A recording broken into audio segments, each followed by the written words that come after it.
This is Angel once again, and I'm back with another vlog about love. This time, pag-usapan naman natin ang mga two-timer.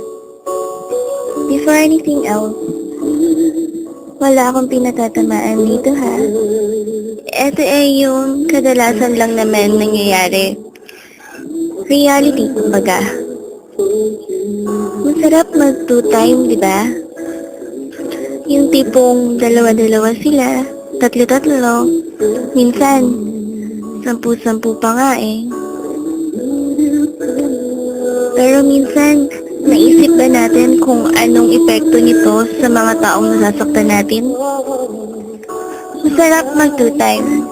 Pag natapos ka sa isa, lilipat ka naman sa isa. Tapos, sa iba naman, hanggang sa magsawa ka. Tapos, iiwan mo lang. Kasi may nakita kang mas gwapo o mas maganda sa kanya.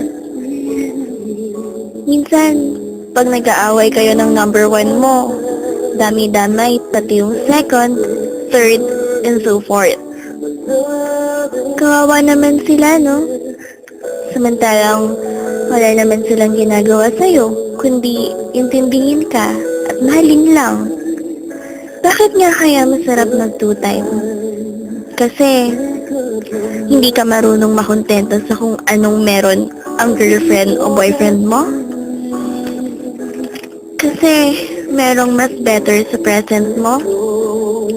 O baka naman kasi selfish ka? Ayaw mo i-let go ang present mo. If it's for your own sake, kahit nasasaktan mo na siya.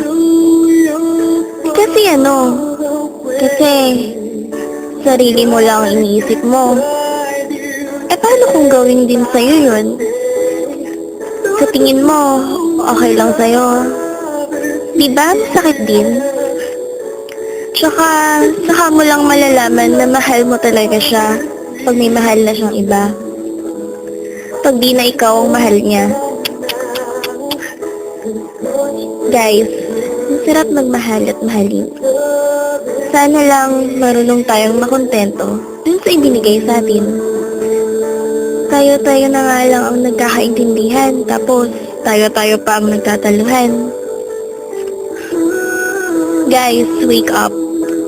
Mahalin nyo ang girlfriend o boyfriend nyo. Be loyal.